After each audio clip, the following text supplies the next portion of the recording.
Welcome to the club! Hello everyone, thanks for joining again, and please be welcomed to have your favorite beverage and join us in the third episode where we're going to finish discussing the book I, Robot by Isaac Asimov and the rest of the 3 stories.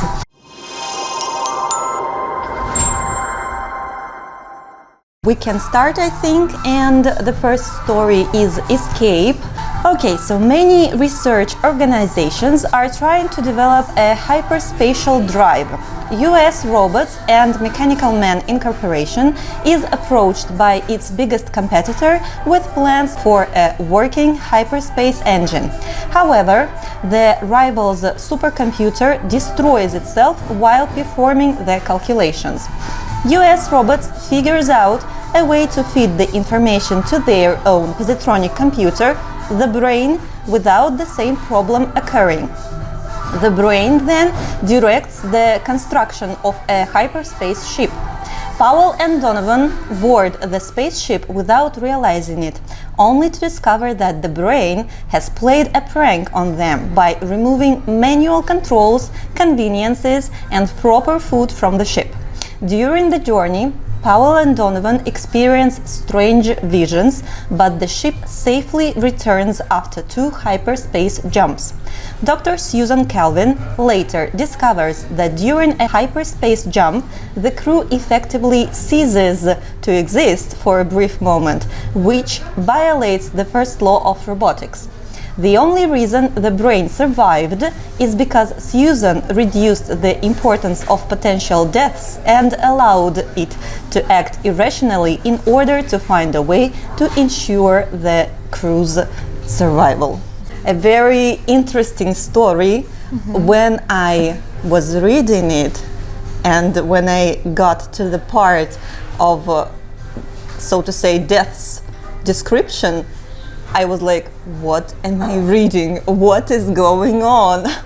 And later I think I'd like to read this part where they describe this, what they heard and what they saw. Powell and Donovan, when they get in this strange situation, I felt really sorry for them because they were not told what to expect. I think they were invited only to look around, but not to go and test the interstellar travel. It was so frustrating and scary, in fact, because when they understood what they lived through and that they are going to live through the same experience once again, I was like, if I was in their place, I would be scared to death. Because in fact, it's the death I'm going to experience soon once again. What do you think about the story? Well, I really enjoyed the story, especially this part that you were talking about, because I like science fiction, but I really love stories about space traveling, interstellar traveling. That's why when I got to the point where they were in space, I just thought, wow, something cool. Finally, yes, finally. This is the science fiction that I really love. I enjoyed it a lot and enjoyed this part of the story. For me, this plot twist was unexpected as well, but still very cool. And I also like the humor, again, the humor of the story. Okay. Yeah, so my favorite part of the humor, so to say, so my favorite joke from this story is we'll need our top field man for that. Michael Donovan brushed down his red hair. I'm pretty sure that Asimov did it on purpose. Like, of course, maybe Donovan was one of the best men for this task, but still we know his personality now after so many stories.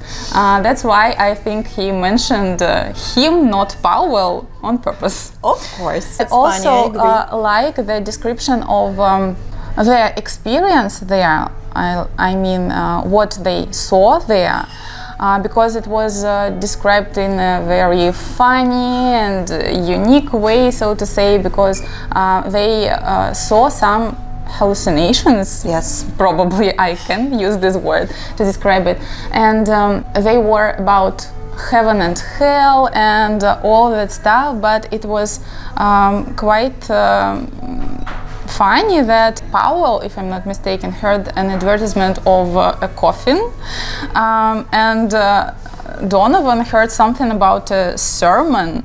That is a talk on a religious or moral subject. Yes. So it's also very nice. And I also love the part when they got back to Earth and Donovan kissed the ground because he was so relieved, and I really love this moment. About the space travels, I also like this topic very much, but I am more inclined to watching the movies than reading the books. That's why I think I've watched a lot of movies about this topic, and I also forgot to offer reading a book by Andy Weir. Weir, I'm not sure. Martian, yes. The Martian. I read it in Russian. Me too.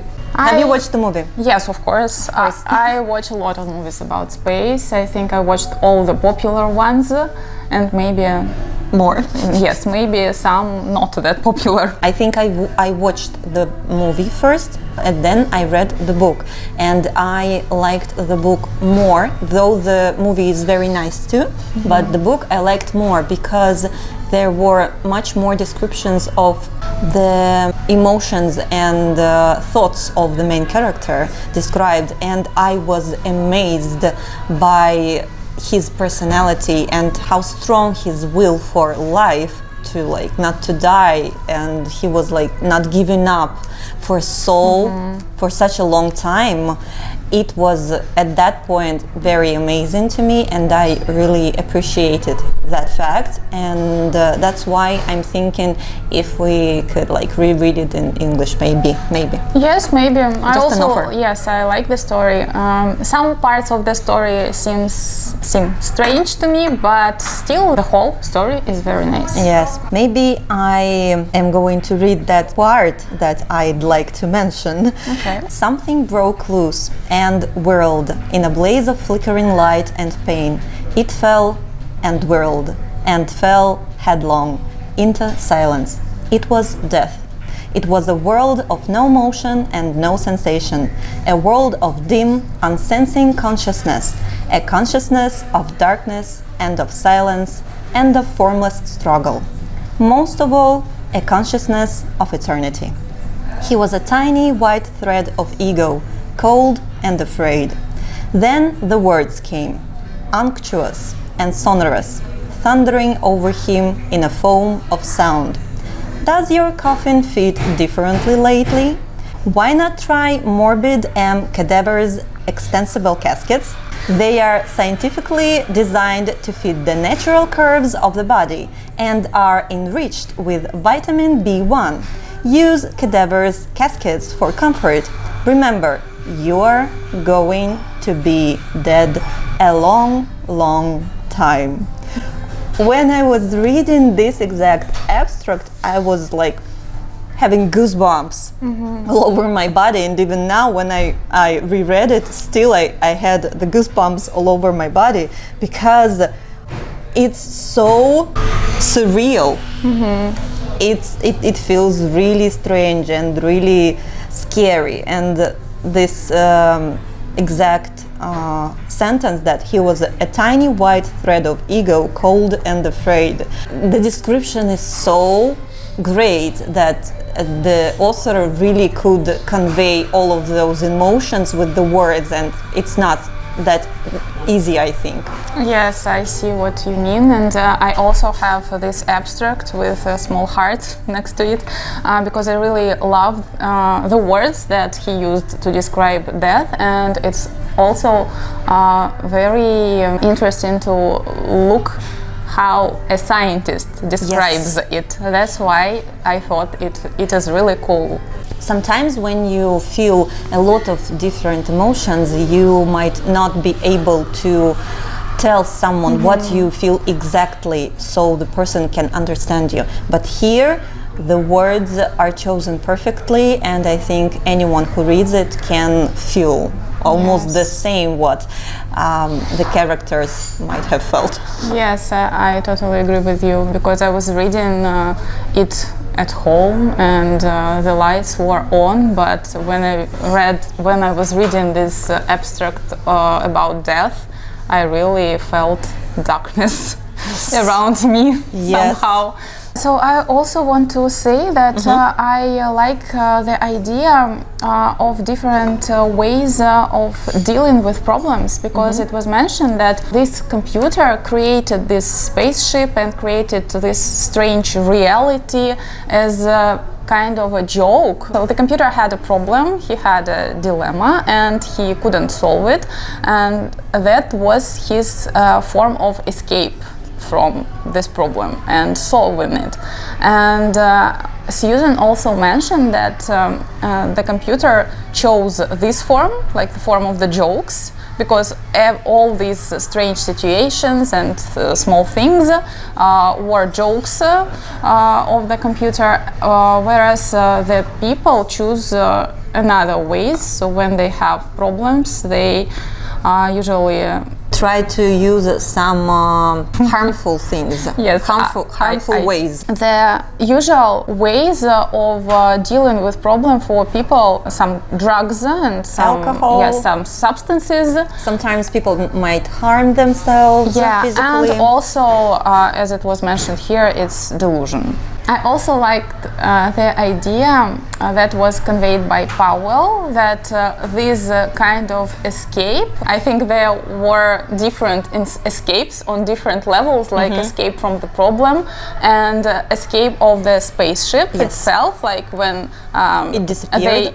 And when they realized that they can have interstellar travels, he said that it can be an escape for humanity, and it means freedom to people. And that humanity was looking for this freedom for a long time, and now we have it, so we should be glad that we have it. Appreciate it. Yes. Also, I liked when Susan Calvin communicated with the brain after it created, or during its creation of the ship, while it was building it, how worried she was about the brain and how careful she was in choosing what to say to him and in which sentences, how to formulate her ideas, and she was really worried that the brain, the machine, might break down. The first phrase I have from the story, it's quite a mouthful. It's quite a mouthful. Robertson followed anxiously. He interrupted, too much for the brain to handle. It is used to say that a word or a phrase is very long and difficult to say or to understand. My first phrase is going to be to foul something up. So the meaning is to spoil something by making a mistake or doing something stupid. And the abstract is: there isn't any industrial research group of any size that isn't trying to develop a space warp engine. And Consolidated and US robots have the lead on the field with our super robot brains. Now that they've managed to foul theirs up, we have a clear field. My next phrase is in lay language. Dr. Calvin masked impatience. It doesn't make much sense, I admit, in lay language, but there is no conceivable use in presenting the mathematics of this. So in lay language means using simple everyday terms that a person who is not an expert can understand you. My next phrase is a put-up job, something that is secretly arranged or decided at an earlier time in order to trick or deceive someone. And the abstract is: Greg, they must have started the machine while we were inside. Greg, it's a put-up job. They fixed it up with the robot to jerry us into being the tryout boys, in case we were thinking of backing out. My next phrase is for my money, and in the story, Powell said, "What do you think of it? For my money, the brain has brain fever. Let's get out." So, for my money means in my opinion. Okay, that's nice. And next one I would like to mention is not a phrase, but a word. But I think I might use it in my everyday life, and I'm going to explain why later. So the word is finicky, and the meaning is showing or requiring great attention to detail. The abstract is: grab a can, Mike. Donovan hesitated. What's the menu? How do I know? Are you finicky?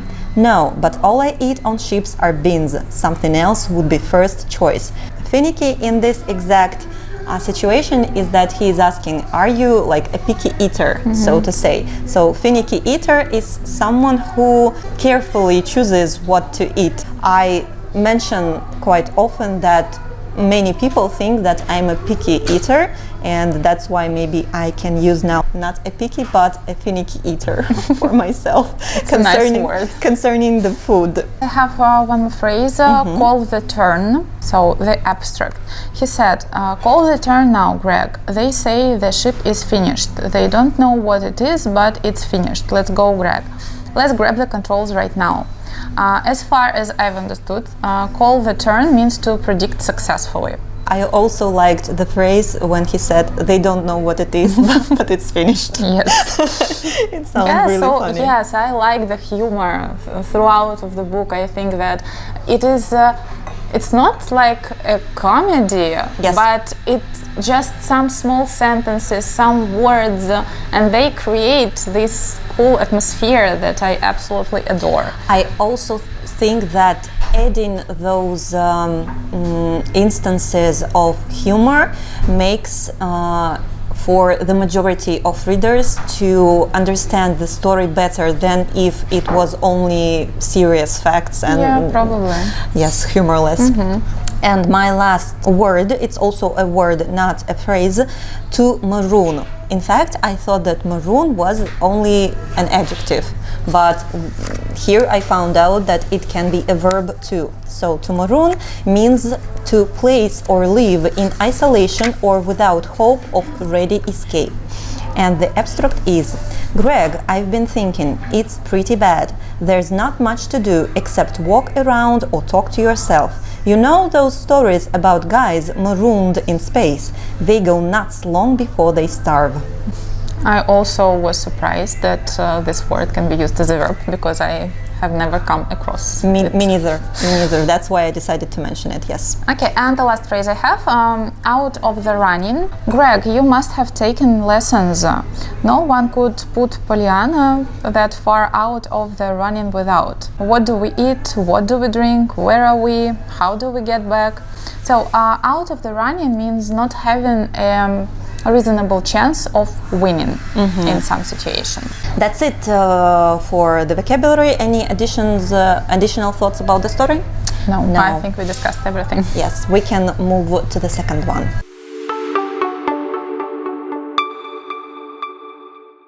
Let's talk about the second story, Evidence. Yes, I'm going to read the summary of the story. In 2032, Francis Quinn, a politician, tries to stop Stephen Byerly from becoming elected. Quinn spreads rumors that Byerly might be a robot and goes to US robots for evidence.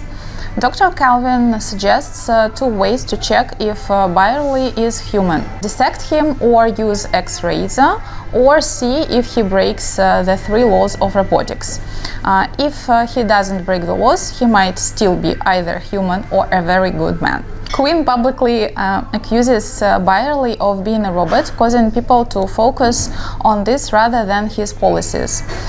Quinn tries to get an X-ray but can't, so he lays out his theory. Byerly built a robot version of himself after a car accident. Byerly is ready to deliver a speech to the crowd, and one guy makes his way on the stage. The guy insults Byerly, so Byerly hits him. And Calvin says to reporters that Byerly is a human because he broke the first law. Byerly wins the election. Calvin notes that Byerly could still be a robot if the guy he hit was also a robot. The story ends without any real evidence. And back in the present day, Calvin notes to the interviewer that Byerly was atomized after his death, so there is no way to prove whether he was a robot or a human. But he was a good politician, he was a good mayor, then a good regional coordinator, and a good first world coordinator. What are your thoughts about the story? Well, I like the story because it has some kind of a secret. And as mystery. Yes, as a huge fan of detective stories, of course, I like mysteries, I like secrets, so something strange, some strange situations that we do not know what is going to come next. Mm-hmm. I also like that in this story they say that something like, hit me, if you can't hit me, you are a robot. But if you hit me, you are a person. And they mean like, if you are a person, it is okay. But if you are a robot, we do not like you, we do not need you, no matter that you can use violence against other people, against other creatures.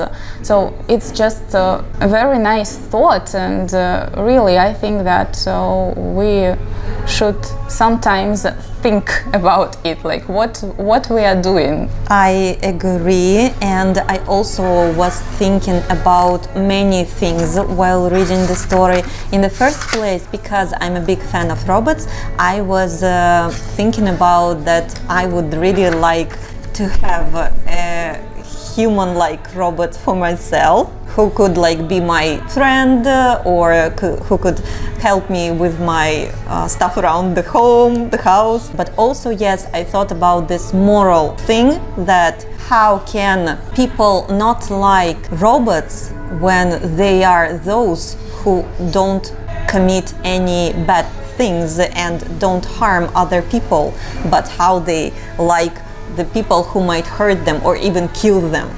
It's a really strange way of thinking, but yes, I think most people have this idea that if you are alive, it is priceless. But is it really priceless if, for example, a person kills other people and something that is not initially alive but can have feelings, can have thoughts, but cannot hurt you, is not priceless? I found an abstract to what I wanted to refer, yes, discussing this topic. So perhaps why deny it? Actions such as his could come only from a robot or from a very honorable or decent human being. But you see, you just can't differentiate between a robot and the very best of humans. Yes, it's literally the main meaning, the main thought of the story, I think, here. When they talk about that sometimes robots can be better than people, these were the words of Susan Calvin, if I'm not mistaken. At the same time, we can see words of ordinary people. You are not a human, you are a monster, a make-believe man. Just people do not think about the possibility that robots are better than people. It's just something new to them, probably, something that they do not really trust and they do not want to try doing it. Let's remember the duck syndrome that we were discussing last time, that if something is new and unknown, it makes people to be afraid. And of course, we remember that people are afraid that robots are better, and that's why maybe they're going to deprive them of their jobs, for example, and the people won't be able to earn money and to provide for themselves. That's why they are afraid. But why they say that they are monsters, for example, when in fact they don't do anything that bad, or they not even don't, they can't do anything that bad. It's very strange, at least. Yes, and I also like the idea of the possibility of robots to become a president or kind of a leader of humans. Again, I'm going to read an abstract. If a robot can be created capable of being a civil executive, I think he'd make the best one possible. By the laws of robotics, he'd be incapable of harming humans, incapable of tyranny, of corruption, of stupidity, of prejudice. Doesn't it sound beautiful? It sounds, and I am going to continue reading this abstract because I have written this out, and I would like to add also. And after he had served a decent term, he would leave, even though he were immortal, because it would be impossible for him to hurt humans by letting them know that a robot had ruled them. It would be most ideal. That's the solution. I completely agree that it's going to be the most ideal, because a lot of people who are connected with government or has some power, it is very difficult for them to leave that power and to retire and to let other people bring something new, maybe some new ideas. It's very hard for them, but for a robot, he knows that it's going to be the right way to do it this way. That's why I feel why Susan Calvin likes robots that much, because she's such a person who likes to follow rules, because rules are created not just because they need to exist. They are created because they help in many spheres of our life, and I also like people who not blindly follow the rules, but understand the importance of the rules. So anything else to add about the story, or we can move to the vocabulary? Move to the vocabulary. The first one is business at hand. The phrase means whatever task is currently the most important or pressing at the time. And the abstract is, yes, interrupted Lenin, I have heard the phrase before, but I wonder if we can get to the business at hand. We are at the business at hand, Dr. Lenin. I'm going to read an abstract with 3 phrases or words that I do not know, and all of them are about politics. Run for office, it means to campaign, to be elected to an office. Then the next word is canvass, and it means to try to get political support or votes, especially by visiting all the houses in the area. And the third one is a ballot box, a box into which people put their voting slips when voting. Okay. But to get out from under what promises to be a dull and complicated beginning, it might be best to state hastily that Queen neither ran for office nor canvassed for votes, made no speeches and stuffed no ballot boxes. To chew the cud, which means to think slowly and carefully about something. And the phrase is short. Dr. Lenin was silent a moment, chewing the cud of his thoughts. Hoodwink. It means to deceive or to trick someone. First, what makes you think that Queen, this man of certain standing, wasn't hoodwinking you in order to get you to do exactly what you are doing? To draw the teeth of someone or something. And the meaning is to deprive someone of the opportunity to snap back or to make someone or something harmless. The face of Stephen Byerly is not an easy one to describe. He was 40 by birth certificate and 40 by appearance, but it was a healthy, well-nourished, good-natured appearance of 40, one that automatically drew the teeth of the bromide about looking one's age. My next abstract has again 2 phrases or words, and probably they can be easily understood from the context, but if you don't know the context, you should know the words themselves. So the first word is straitjacket. This is a strong piece of special clothing that ties the arms to the body and is used for limiting the movements of dangerous people or mentally ill patients. And the phrase play into someone's hands, it means to act in such a way as to give the advantage to someone. If he told you that, you would send for a straitjacket. But if he tells you he never sleeps, he never eats, then the shock of the statement blinds you to the fact that such statements are impossible to prove. You play into his hands by contributing to the to-do. Next one I'd like to mention is kind of the one that might be used also in everyday life, and it is suit yourself, which means to do what one wants to do. So the phrase is just simple, suit yourself in that respect. So the meaning is that you can say that do whatever you want, or you can say suit yourself. And I have the last phrase for this story, palm something over. It means to give away something or persuade someone to accept something because you do not want it and you know it has no value. Of course not. It's obvious, Dr. Lenin, that if this man were a humanoid robot, he would be a perfect imitation. He is almost too human to be credible. After all, we have been seeing and observing human beings all our lives. It would be impossible to pound something nearly right off on us. Yes, I think we've discussed everything. Let's move to the third one. Okay, so the third story is The Evitable Conflict. And I'm going to read the summary. Yes, please. It's 2052. Stephen Byerly, the world coordinator and possible robot, as we know from the previous story, and Susan Calvin discuss some economical problems. World Steel produced too much steel recently, the Mexican Canal is behind schedule, the mercury mines aren't producing as much as they should, and so on and so forth. Byerly suspects that it may be the first step to the final war.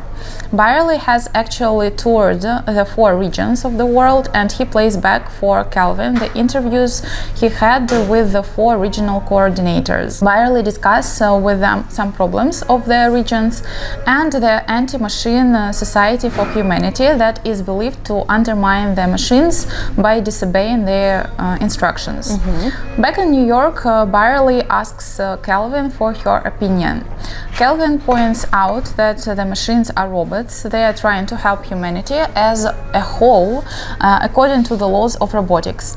She thinks that humans were always subject to forces beyond their control, like weather, economic and social forces, wars, and so on.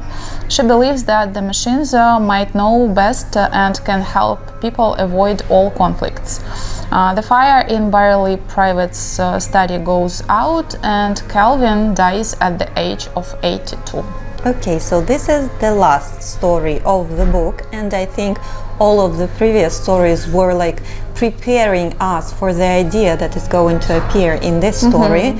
It would be a little bit difficult to read the story separately without all the previous ones. It was difficult for me to read the story because it was difficult to find out about all of those situations and what exactly the problem was, and like to understand for yourself what is the problem and what the machines were trying to do. But in the end, it's very nice that everything is explained, and when you read that explanation, you realize that in fact, yes, everything is just as Susan Calvin says. It is a very interesting idea to think about. I want to make a confession here. Yes, that it was super difficult for me to read, and I understood the first part of the story when Byerly and Susan Calvin were sitting and just discussing the world, some problems, but when there was the part with Byerly and regional coordinators, and they described a lot of details. It was impossible for me to read. I read the story first in English, but then I realized that I missed a lot of ideas because I didn't understand much about this part, about the regions, and I reread it in Russian. It's okay. Yes, but I try not to do it because it's just I'm trying to feel the atmosphere, like not only to learn the plot of the story. I can do it in Russian, but I also want to learn some language, and I want to look at the original language, like how this world was meant to describe by the author. That's why I try not to read Russian, but here really it was impossible. Well, maybe it was possible, but it took so much time. Like I read the story, I was reading for 3 hours, I think, and it's just like 30 or 40 pages in English. 40, yes. And for me, it's really long. It's just, I don't know. I decided to do it in Russian just to know what to discuss. Maybe I missed some key points. That's why I did it. And yes, when I read it in Russian, it became a little bit better. Yes, I understood some details that I missed the first time. And again, the last part of the story is also nice because it's not that difficult when they are again back, like Susan and Byerly, and they just talked and discussed. Everything is okay here, so I could understand it. I think that this is the best story, actually. Surprisingly to hear, I didn't understand anything, but it's the best story.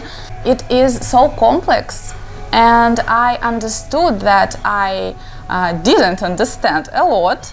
And sometimes when I read something and I do not really care about the characters or about the story, I do not understand, I just leave it and never get back to the story. But this story is definitely the one that I will get back to 100% because I liked it. I liked that there were so many details about different spheres of life, like economy, political life, so some problems like environmental problems as well, religion, ideology, history. It was all mentioned in these 40 pages.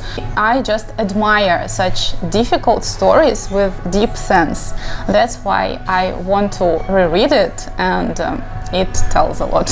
I completely agree with you. It takes a very skillful writer to express everything in such a short story and convey such a deep meaning. So yes, I liked it, and I agree that I'm going to reread it in Russian once again to maybe get deeper into the meaning. But still, even though you're like feeling sorry that you read some parts in Russian, I don't feel sorry, but I just feel that I need to say it.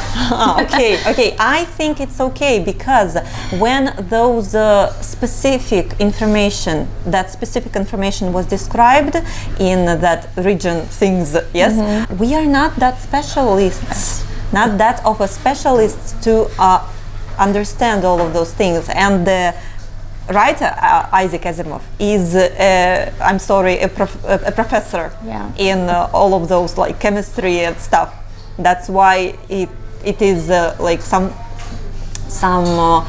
simple things for them, and for people who are not that deeply connected with the scientific spheres, it's not easy for them to understand. That's why maybe it's not even easier to understand reading in your own language. What I'd like to mention also, I liked this phrase. It was said by Stephen Byerly when he was talking with Susan Calvin, and he was only starting to explain the problem. Yet I don't quite know how to phrase my problem. On the one hand, it can be nothing at all. On the other, it can mean the end of humanity. I don't know, I liked the phrase because sometimes even in your own life, everything pressures yourself so much that you don't even know whether you need to start solving anything or just have yourself a cup of tea and don't think about anything. So yes, I like this phrase. I also like two sentences actually about a fireplace, because it's strange, but it plays a big role, I think, in this story. The coordinator in his private study had that medieval curiosity, a fireplace. So that was the beginning of the story. Yes. And at the end of the story, the fire in Byerly's private study goes out. So it's like something medieval, and that the time of these medieval things stopped, and like the humanity is ready for something new. It feels like that. I do not know what Isaac Asimov meant by this, but I feel it. So these are my thoughts, and it's nice that you can just find the meaning in such small details. It's very nice that you mentioned it because I haven't noticed it, and now that you mentioned it, I agree that it's beautifully described. Yes. Yeah, and apart from all this discussion about power, religion, and all the things that I've mentioned before, I also like the speculation on the topic if conflicts are evitable or inevitable. So can we avoid conflicts and wars or not? And there is a great reflection on humanity's history in this story. Yes.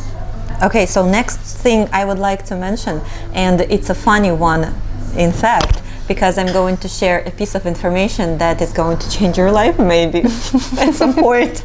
Okay, so the phrase, the abstract is, "Yes, Stephen, you make it plain," said Susan Calvin. "These are not very profound observations."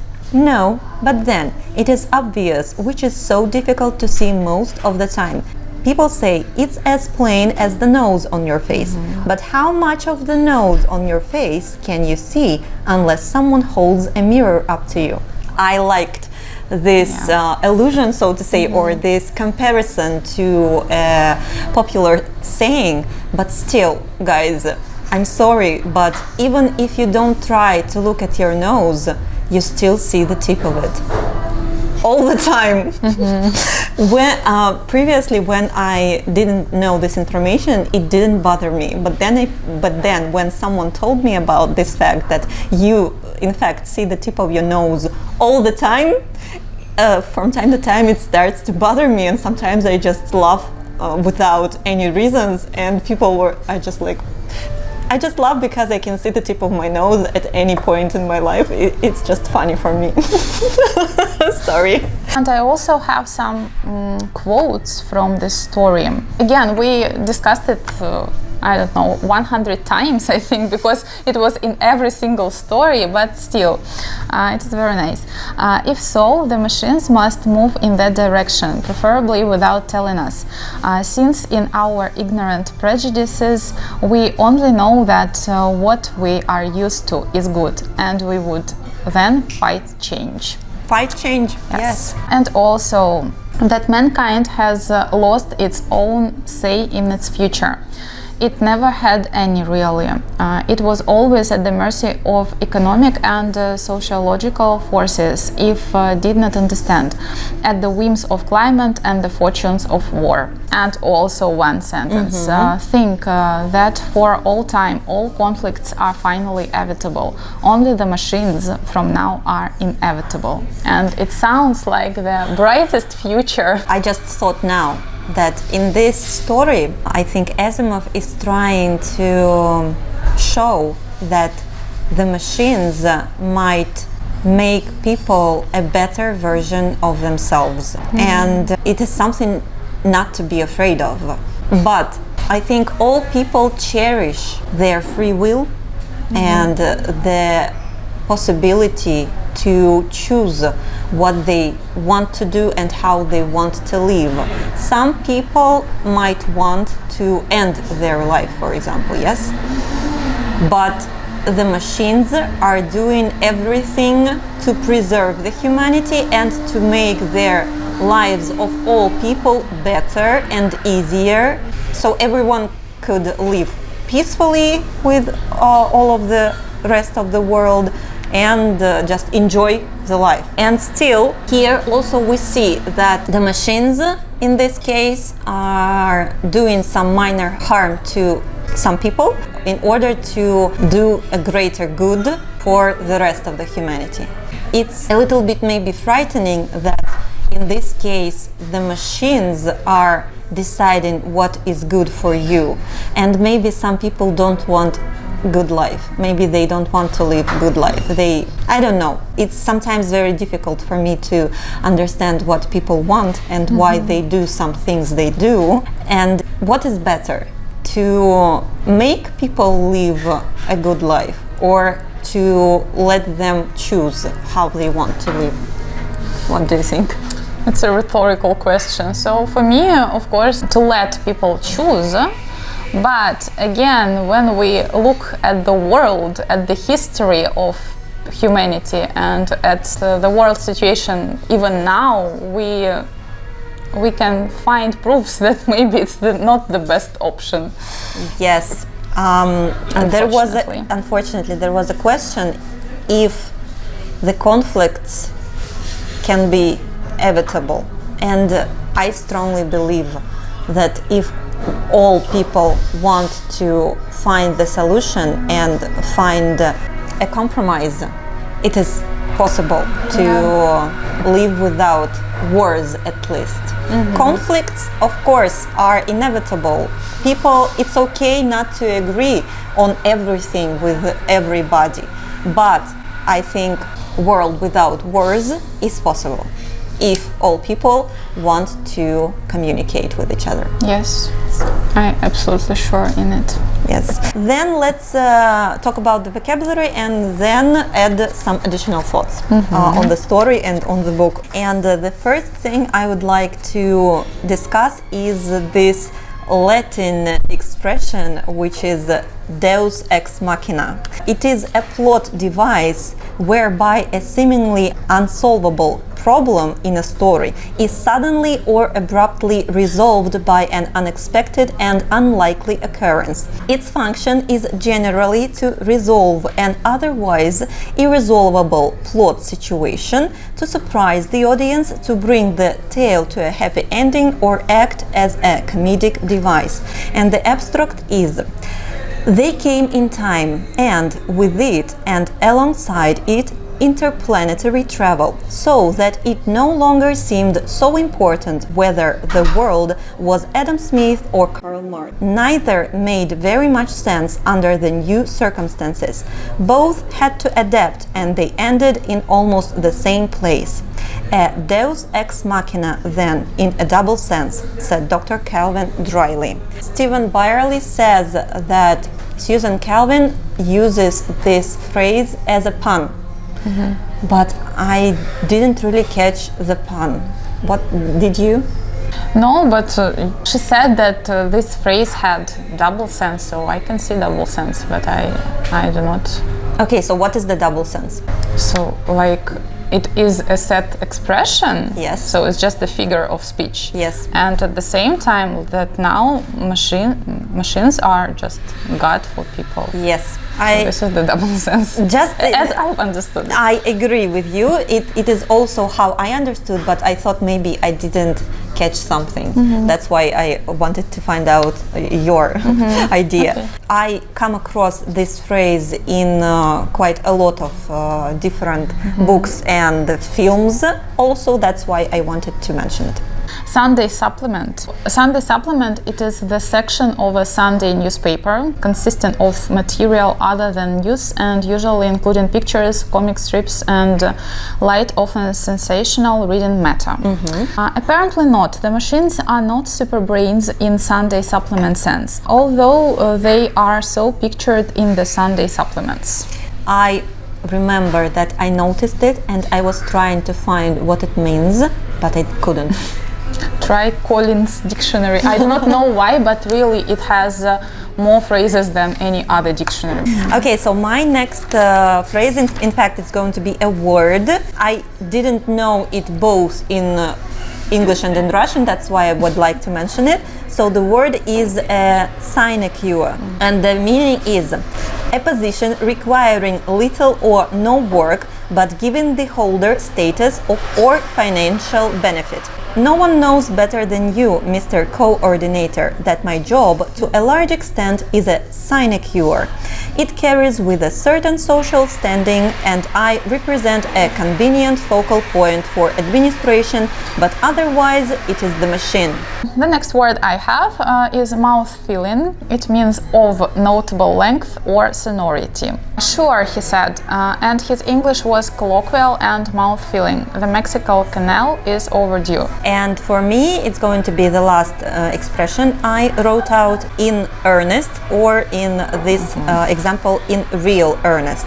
And the meaning is, if something is done or happens in earnest, it happens to a much greater extent and more seriously than before. But in the decade since the machine began its operations in real earnest, we have made use of it to increase our old pre-machine yeast industry 20-fold. And I have the word. It is hitherto. I've come across this word million times and I still do not remember what it means. That's why I decided to mention it. Maybe it will help me to finally learn this word. Hitherto means until now or until a particular time. Ave barely smiled. I see that I should have had men to deal with us hitherto. Frankly speaking, sometimes also I see a word. It feels that I kind of understand the meaning, but not exactly. And often I don't look it up because it's like, okay, I got the idea, it's okay. Why should I check this word? Yes, but I checked this word really millions of times. And still? Yes, I don't know what it is. It's okay. For me, the vocabulary is done. Do you have anything additional? Yes, I have 2 more phrases. The first phrase is topsy-turvy. It means confused or like an organization or upside down. In short, just those men who by together refusing to accept the decisions of the machine can in a short time turn their world topsy-turvy. The second phrase is be at a premium. It means to be not common and therefore valuable. I noticed that capable men are still at a premium in our society. We still need the man who is intelligent enough to think of the proper questions to us. What a nice quote. So, we are done with the vocabulary and we are done with the book. I am really happy, even I can say, that I've read the book because I had it on my mind for some time, but I couldn't start it. And I also like that I read it in the original, in English, but of course I agree that most probably I'm going to get back to the stories and reread them in Russian, some of them at least, especially the last one, to get a better understanding of everything. It is a very thought-provoking book, especially in our days, when all of the artificial intelligence thing is developing really fast. It is incredible how this author so many years ago foreseen, so to say, the situation that is happening now, and all of the ideas are very up to date. Yes, this is magic of science fiction. Because really I know so many good writers and they predicted so many things. It's just incredible when you think about how smart could these people be. So the main idea is, guys, if you haven't read it, it's a wonderful book to read, especially if you're interested in science fictions, in robots, and if you're interested in development of artificial intelligence these days too. And maybe we can choose the stories that we like the best. Yes. What do you think? Yes, I wanted to ask you the question. So before I wanted to say that also I'm really glad that we read this story, and you said that you had this book on your mind. I had this book on my shelf for some time, and I'm really glad because sometimes I have such a long list of the books that I want to read, and I do not have time, and I just can't divide myself to read all of them. And finally I read it, and it was a really nice experience. I'm really glad that I read not only the book but also biography of the author, because I do not do it every time I read the book, but this time I was really involved in the story and in the world that was created by Asimov, and also I liked some things about his biography, and I want to recommend you to watch an interview, because when I was preparing for our first episode I watched an interview with him, and it was really thought-provoking, and it was just so nice to hear his thoughts on so many things, because in the interview he answered the questions about science, about rationality, about superstitions and religion, and wars and conflicts between people. So everything that he has in his books, but in the books he speaks using his character's words. That's why maybe it's not his opinion every time, but yes, here it was really interesting to watch this interview, so I highly recommend it. I will send the link. Yes, please. I haven't heard this fact that you watched the Yes. interview. That's why I'm going to be also very interested in watching it. I think we are going to share the link in our Telegram channel, so please join. We're going to leave the link to the Telegram channel below in the description of this video. Please join us there, because we have some ideas that maybe some content is going to be posted only in Telegram channel. That's why if you're interested in some additional content, please join us. So What are your favorite stories? my favorite stories are Robbie, Liar, and The Evitable Conflict, I think. Okay, and which one is the best? I Choose can't one. choose the best. I can't. It's always a torture for me when people ask me to choose the best. Sometimes, very, very rarely, I can't choose something that I can say that I liked it the best. But maybe because I'm such an emotional person and I like so many things, it's very difficult for me to choose the best. That's why I can't. Sorry guys, I can't. Okay, for me the best stories were Robbie, Liar, of course, Evidence, and The Evitable Conflict. And I would say that the best story for me is the last one, just because I really enjoyed all these stories. Well, in fact, all of them. Yes. But these stories in particular, and the last story is special because I know 100% that I will reread it, and as I told, it is the key point here. So yes, this is the best story for me. It's nice that you could choose. And it's funny that last time I also mentioned that maybe the last story is going to be the best, and it happened to be so in fact. And the funny fact is that Robbie is the first story, and we like it also very much, and the last story we liked the best almost. It's also very important in which order you place the short stories, so to create the correct impression for the readers. That's why it also shows how skillful writer Asimov was. Yes, I absolutely agree.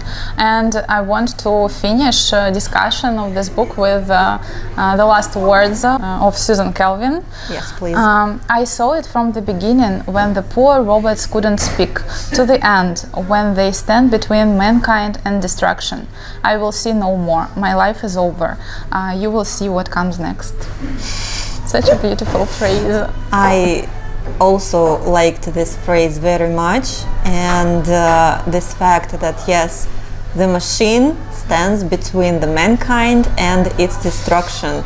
It's such a powerful phrase. It also gives me chills. Yeah. Did you change your opinion about Susan Calvin in the last story or not?